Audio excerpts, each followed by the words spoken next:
আসসালামু আলাইকুম, এডুকেশন 360 পক্ষ থেকে স্বাগতম। আশা করি সবাই ভালো আছেন। থাম্বনেল দেখে হয়তোবা বুঝে গেছেন যে আজকে কি বিষয়ের উপর ভিডিও হতে যাচ্ছে। যারা এখন পর্যন্ত ডাচ বাংলা শিক্ষাবৃত্তিতে আবেদন করেন নাই, আর মাত্র 8 দিন বাকি। যারা আবেদন করবেন অবশ্যই ভিডিওটা একবার দেখে আবেদন করতে বসুন, যারা এখন পর্যন্ত আবেদন করেননি। আজকে মূলত আবেদন করার আগে আমাদের কি কি জিনিস লক্ষ্য রাখতে হবে এবং কি আবেদন করার আগে আমাদের কি কি জিনিস থাকা লাগবে, চলুন কম্পিউটার স্ক্রিনে দেখে আসি। আমরা মূলত প্রথমে দেখব যে গুরুত্বপূর্ণ তারিখ সমূহ। আবেদনের শেষ তারিখ 8 জুন 2024 এবং কি আবেদন শুরু হয়েছে 14 মে 2024। ইতোমধ্যে অনেকেই আবেদন করে ফেলছে এবং কি অনেকেই আবেদন করেননি। এখন কথা হচ্ছে আবেদন করার আগে আমাদের কি কি জিনিস নিয়ে আবেদন করতে বসতে হবে। প্রথমে আবেদনকারীর পাসপোর্ট সাইজের রঙিন ছবি লাগবে, আবেদনকারীর পিতা ও মাতার পাসপোর্ট সাইজের রঙিন ছবি স্ক্যান কপি লাগবে এবং কি এইচএসসি অথবা সমমান পরীক্ষার নম্বরপত্র ও প্রশংসাপত্র লাগবে। আবেদন করার ক্ষেত্রে আমরা মূলত এই জায়গায় সব থেকে বড় ভুল করে থাকি, ছবি আপলোড দিতে যায়। প্রথমে আমি দেখাবো যে ছবি রিসাইজ কিভাবে করতে হয়। তার আগে আমাদের জেনে নিতে হবে ফটোর ম্যাক্সিমাম সাইজ কত। ম্যাক্সিমাম ফাইল সাইজ 150 কেবি, অর্থাৎ এর উপরে যাওয়া যাবে না। এবং কি ম্যাক্সিমাম ফাইল ওয়াইড 500x600 এবং ম্যাক্সিমাম হাইজ ইজ 700x800 পিক্সেল। তো এখন মূলত আমরা দেখব যে ফটো রিসাইজ কিভাবে করতে হয়। প্রথমে আপনি গুগল ক্রোমে আসবেন এবং সার্চ বারে টাইপ করবেন photo resize, PHOTORESIZ, photo resize দিয়ে সার্চ করবেন। দিয়ে এরকম ইন্টারফেস আসবে। প্রথম যে ইন্টারফেসটা সেখানে ক্লিক করবেন, তারপরে এরকম ইন্টারফেস আসবে। এখানে আপনি ফটো ইনপুট করবেন। ফটো ইনপুট করার সময় আপনার মেমোরিতে নিয়ে যাবে এবং কি আপনি সেই মেমোরি থেকে আপনার ছবি সিলেক্ট করবেন। ছবি সিলেক্ট করার ক্ষেত্রে তারপর এখানে কন্টিনিউ অপশনে চাপবেন। একটু স্ক্রল করলে এখানে দেখতে পারবেন যে স্মলার সাইজ, এখানে কাস্টম করবেন। দিয়ে সর্বোচ্চ 500 ইন্টু সর্বোচ্চ 700, অর্থাৎ ওয়াইড এবং হাইট, প্রস্থ এবং উচ্চতা দিয়ে এখানে জেপিজি থাকবে। দিয়ে কন্টিনিউ চাপবেন। কন্টিনিউ চাপার পর আপনার এরকম ইন্টারফেস আসবে। এখানে সেভ ডিস্কে ক্লিক করবেন। দিয়ে আপনার ফটো ডাউনলোড হয়ে গেল। এটা ছিল মূলত ফটো রিসাইজ কিভাবে করবেন। এভাবে আপনি প্রয়োজনীয় যত ছবি আছে বা যা যা লাগে সব রিসাইজ করে নেবেন। তারপরে যে কাজটা করতে হবে, গুগল ক্রোমে আসবেন এবং কি টাইপ বারে সার্চ করবেন DBBL স্কলারশিপ, SCHOLI, এই যে চলে আসছে, লিখে আপনি সার্চ করবেন। প্রথম যে ওয়েবসাইটটা আসবে সেখানে ক্লিক করবেন এবং কি হাতের ডান সাইডে apply for HSC or graduation scholarship, এখানে ক্লিক করবেন। এখানে আপনি আপনার ডেট দেখতে পারবেন যে আপনার আবেদনের সময় কত আছে। তারপরে এই যে অ্যাপ্লাই নাও অপশনে ক্লিক করবেন। অর্থাৎ এখানে সকল কিছু আপনার ইনফরমেশন অর্থাৎ ডকুমেন্ট সাবমিট করতে হবে, যেমন অ্যাপ্লিকান্ট নাম, গার্জিয়ান নেম, জন্ম তারিখ, mobile number, father's name, mother's name, total family member এবং টোটাল আর্নিং মেম্বার, তারপর present address, permanent address, present home district and permanent home district, তারপর আছে প্রেজেন্ট রেসিডেন্ট টাইপ, অর্থাৎ নিজ বাড়িতে থাকেন না আপনি ভাড়া বাড়িতে থাকেন, এগুলো সব কিছু ইনফরমেশন দিয়ে আপনি নেক্সট অপশনে চাপবেন। নেক্সট অপশনে চাপলে আমাদের এরকম ইন্টারফেস আসবে। এখানে আপনার একাডেমিক লেভেল অর্থাৎ এসএসসি দাখিল অর এইচএসসি, আমরা যেহেতু এসএসসির আবেদন করছি তাহলে এসএসসি, এবং কি পাসিং ইয়ারটা দিয়ে দিবেন। তারপর রেজিস্ট্রেশন নাম্বার দিবেন, পাসিং ইনস্টিটিউট অর্থাৎ যেই ইনস্টিটিউট থেকে আপনি পাস করছেন। তারপরে সিজিপিএ উইদাউট 4 সাবজেক্ট, অর্থাৎ 4 সাবজেক্ট ছাড়া আপনি কত জিপিএ পাইছেন সেটা সিলেক্ট করবেন এবং কি সিজিপিএ স্কলারশিপ এটা টাইপ করা থাকবে।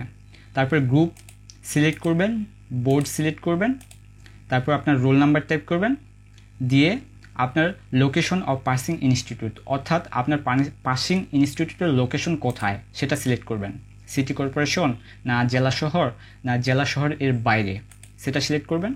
এবং কি সিজিপিএ উইথ 4 সাবজেক্ট, অর্থাৎ আপনি সিজিপিএ সহ কত পাইছেন, অর্থাৎ 4 সাবজেক্ট সহ আপনি কত পাইছেন সেটা সিলেক্ট করবেন। দিয়ে আপনি নেক্সট অপশনে ক্লিক করবেন। নেক্সট অপশনে ক্লিক করলে আমাদের এখানে আরও কিছু ডকুমেন্টস সাবমিট করা লাগবে, যেমন ফাদার্স স্ট্যাটাস, ফাদার্স প্রফেশন, তারপর ফাদার্স প্রফেশন নেম, ফাদার্স ওনার, অর্থাৎ আপনার জমি আছে কিনা সেই জিনিসগুলো সিলেক্ট করবেন। একটু নিচে স্ক্রল করলে আরও কিছু ইনফরমেশন আসবে, যেটা হচ্ছে মাদার্স ইনফরমেশন, মাদার্স স্ট্যাটাস, যদি জীবিত থাকে জীবিত দিবেন এবং কি মাদার্স এডুকেশন থাকলে সেটা দিবেন। দিয়ে আরেকটু নিচে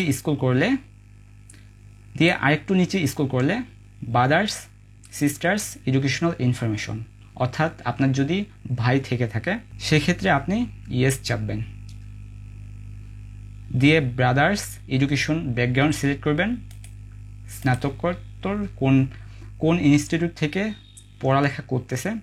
যদি আরও কিছু অর্থাৎ ভাই বোন থেকে থাকে তাহলে অ্যাড মোড দিবেন, সিলেক্ট করবেন সিস্টার, অর্থাৎ আপনার বোন যদি থাকে তাহলে সিস্টার, আর যদি ভাই থেকে থাকে আরও তাহলে ব্রাদার। দিয়ে HSC Pirganj Pirganj GOV college COLLAGE college.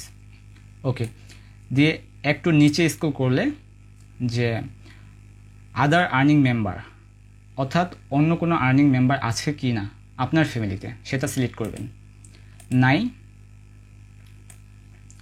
এখানে একটা সতর্কতা দিয়ে দিছে যে সতর্কতার সাথে লক্ষ্য করুন, যদি আপনার মা বাবা অথবা দুজনেই কেউ জীবিত না থাকেন তাহলে নিজের ইনপুট বক্সে, অর্থাৎ এই ইনপুট বক্সে মা বাবার আয়ের পরিমাণ আপনাকে লিখতে হবে না। সেই ক্ষেত্রে আপনার যদি অন্য কোনো গার্জিয়ান থেকে থাকে যিনি আপনার পড়ালেখার খরচ করেছেন তাদের আয়ের পরিমাণ নিচে উল্লেখ করুন। যে কোনো ধরনের ভুল তথ্য দেওয়া থেকে বিরত থাকুন, অর্থাৎ আপনার যদি বাবা মা না থাকে এবং কি আপনার পড়ালেখার খরচ যিনি গার্জিয়ান হিসেবে চালিয়েছেন সেক্ষেত্রে তার ইনফরমেশন এখানে দিতে হবে। দিয়ে আমরা নেক্সট অপশনে চাপব।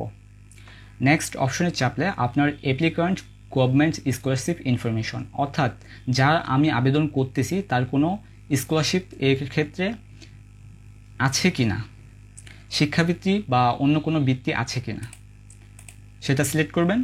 এবং applicants brothers or sisters scholarship information, অর্থাৎ ভাই ও বোনের কোনো শিক্ষাবৃত্তি আছে কি না সেটা সিলেক্ট করবেন। দিয়ে নেক্সট অপশন চাপবেন। নেক্সট অপশনটা হচ্ছে গুরুত্বপূর্ণ ধাপ, অর্থাৎ স্কলারশিপ ইনফরমেশন।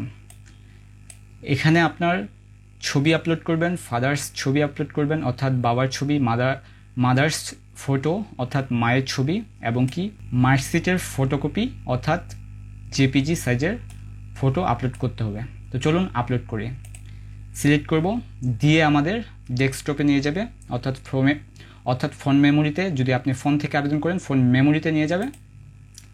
দিয়ে সিলেক্ট করবেন, দিয়ে এখানে আপনার ছবি দেখাবে যার আবেদন করবেন। তারপর দ্বিতীয় নম্বরে যার আছে যে ইওর ফাদার ফটো, অর্থাৎ যার অ্যাপ্লিকেশন করতেছি তার বাবার ছবি।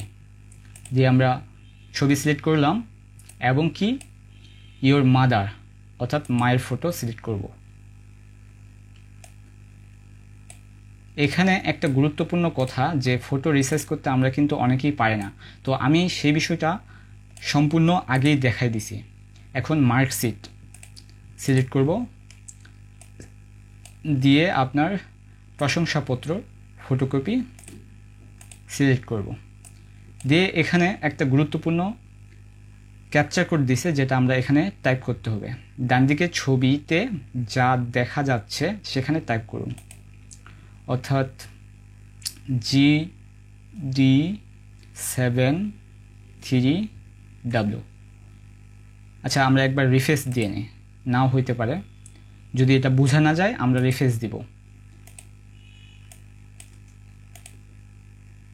GN86X দিয়ে আমরা সাবমিট অপশনে ক্লিক করব। সাবমিট অপশনে ক্লিক করলে আমাদের একটা PDF ডাউনলোড করার প্রয়োজন পড়বে, যা ইতিমধ্যে ওটা ডাউনলোড করে রেখে দিতে হবে।